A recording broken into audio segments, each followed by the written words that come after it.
بسم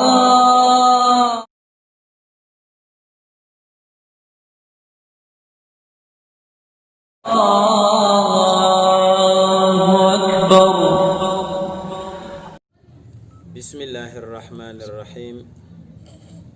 الذي جعل البيوت سكنا لأصحابها والصلاة والسلام على نبينا محمد صلى الله عليه وسلم الذي قام بتربية أزواجه وأولاده ومن كان معه صلى الله عليه وعلى آله وصحبه أجمعين. أما بعد، الأحبة في الله، السلام عليكم ورحمة الله وبركاته. وعليكم السلام ورحمة الله. نصب ونا ميولا لرسينيت يا بان نابا يا ييد لم نابا قصلا سيغال سونغو اللي بن قصلا بركة اللي بن قصلا نيمة الويل غلا نكو سقطابو صلاة النبي محمد صلى الله عليه وسلم أنا صحاب صلاة زكرم با لبوغد من من غران تاغلا حردار إذا ما بيه زما إدنين تاب سلم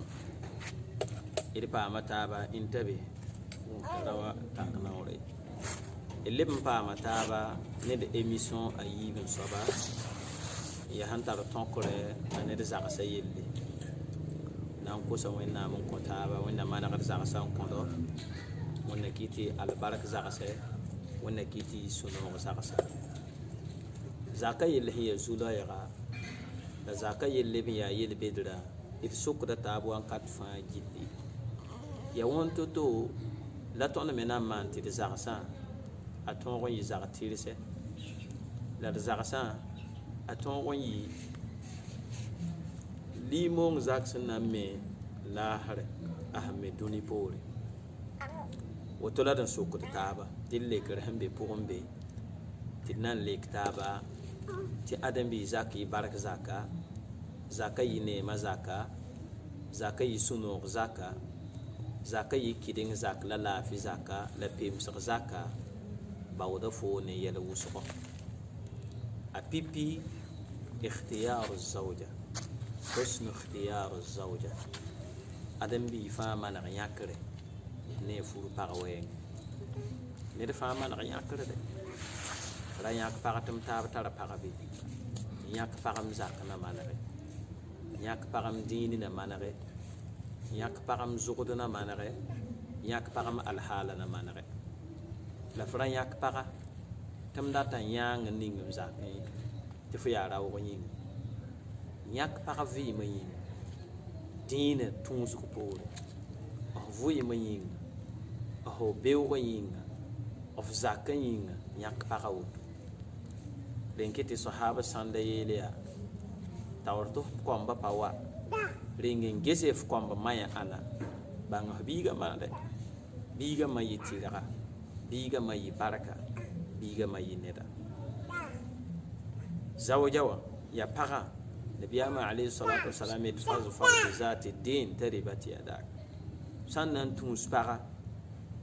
santar dini neerma sanna alhamdulillah ligdi sannaare alhamdulillah buudu bin zek sannaare alhamdulillah la hawan ya toto fa bi mo roti paratal dini para zo ta wonde ya hane won yembo ya hane puso ya hane no loyri amanda higindu ton rapango ya kada zaka ton rapango ayene de ya manaka tun spara ya woto adam bi sampa moto أصاب ما بان تك بالنبي عليه الصلاة والسلام يلمه لا يتخذن أحدكم قلبا شاكرا ولسانا ذاكرا وزوجة مؤمنة تعينه على أمر الآخرة يمين كم مدغة أن يلغى سورة تيس سورة لبغى سورة هم بوه البركة أبوه دوين نام بركة wendi yem sameh mana gon ko apaman som zilem apuhu dala baraka wa lisanan dhakiran la zilem de entin gal wendi lo an kat fa jiddi wa zawjatan mu'minatan tu'inuhu ala amri al-akhirah la baw para hiya mu'min poka hiya l'islam poka hun songoda ala hare yilli zaka me da ne woto fo mo don pam paga tin ya mumin poka tin ya l'islam poka songo de fo la hare yille adiya wanda la yibe zingide nabiyama alayhi salatu wassalam min as-sa'ada al-mar'atu as-salihah taraha tu'jibuka وتغيب فتأمنها على نفسها ومالك ومن الشقاوة المرأة تراها فتسوءك وتحمل لسانها عليك وإن غبت عنها لم تأمنها على نفسها ومالك والنبي عليه الصلاة والسلام قال أي لم تزنور كلا غير سما وين ناخر زنور آمين يا رب زنور أدم بيجنا نبام بوسون fo hun ya para fo suru no mane wen zuno wen nam kon fo pour songo ti fo meng san ya para fo suru no mane para yembri fo san leve en yisore bien fi zakon ti ya para bebe fo tara baham yamne amenge of tara baham yamne of arzeke wanda ya se kal songo de ya woto la zaka sametene zaka zabo imma fo para fo ya tumda fo kinga raga fo kinga da sinne fo kinga da dubai fo kinga da tembeda ameriki kinga da yeyeye ti commerce nde ti nuzha yintu kare ti ken bogo lil fo zunoro fo nam pam pour son tabiza para zoto wen fo sanya nifu fo suru no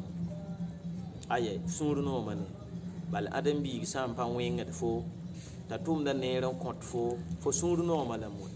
araba selam ya النفوس مجبولة على حب من أحسن إليها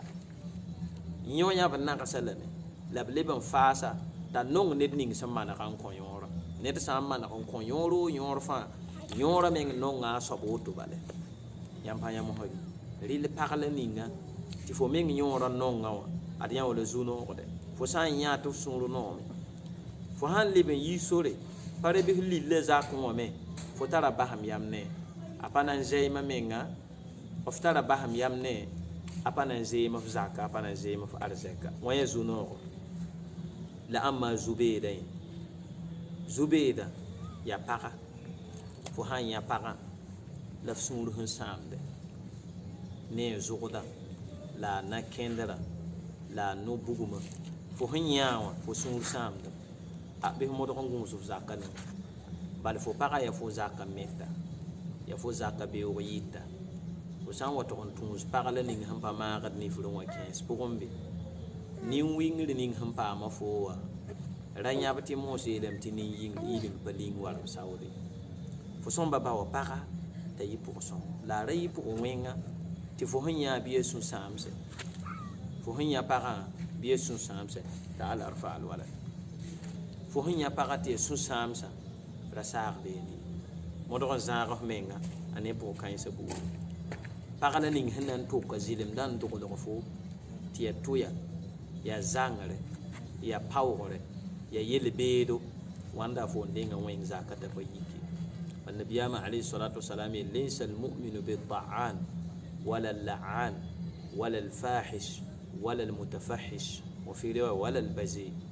مؤمن بكابري مؤمن بنوكو بير صبي مؤمن بتوم بير صبي مؤمن بوين دي بالي قتومي فسان وتوم باو بارنين هي نوكو بير صبا بارنين هي وين دا بارنين هي كابدا pagala ning hiya sabotda pagala ning hiya pawda la ya zangda dikan de kala fo zaka ya anan le ponse fo sam ro ka panam ponse ga zilim dey fo ma ro ka panam ponse ga zilim dey fo kamba panam ponse ga zilim dey fo ya sa panam ponse ga zilim dey fo menga panam ponse ga zilim dey ti awen yenda la zaka pilier la zengra wonda ta me zaka ipa mazula ya bil kitamti zaka sayel la ta ko musude ala ta manare le to ko baw pakala ningme fo san go yiza ko fo le patara baham yamne pakay bal fo hum patara baham yamne wa ya yam zakka men baham yam lo ya yam zakka tiri le mahlo lo le ban patara baham yamne ne fo le patara ba ham yam ne fo para arzek wenge hay sida zaka ko no ne ba ham borno ning puga yiti to fikidem ne bala para ya tire gambe zake of apana nje ba menga apana yeba arzeka to be yingen kidem de nom kanga fa la fo pirita yinga fiya hira to kom na hanzuf arzeka zake fiya hira para ba nanzuf arzeka bili wankat kanga fo be su sams puga fo be musiba puga wenna ya foto lil kitam ti boy الرجل روى لا تونغوم ده يرابو ade rawning hiya ra songo de rawning hiya ra tira kade nyela de yita nyeme pam po songa la wutu la amma fo parame at fo me son bari ka yel kan san pe hene la fiya kon kezaka fo me son bari ka yel kan san mimes ne la fiya kon kezaka ni ne wate yele me e gafarti de passe de émission zuguba e minute won ni ne wate yele ti a gom kan ngaye mu la mam hu furu para apa ba ham yam sobe apa sir sobe apa ne de hentare barak ni yam hango mai am ka wo furi bi ton tara émission to ngom furo ka obele bayet of ka o furo de na kenda mbewe ti ton na gom furo ka o ko te ya fo nan dik po kanga so bu fo nan tara para dine ba pidi ana kenda de ba pidi azoko da papidi et c'est ton émission musique ba kende bon ril kitam moha ti wa fa gid kebe yele na nda to ko ti fo san wa pa para moha ti yele ni ton ho sonda ya loko ya fo rawan na yi ken kene la maw dar bi wenna pidi so ko e bumba fa fo san kene ba am da mo fo san kene ba le wenna am loko fo san kene ba le wenna mana da fo san kene wenna am yolo wanda yolo son kodo wanda ba hada baraka wanda ba hada segal songo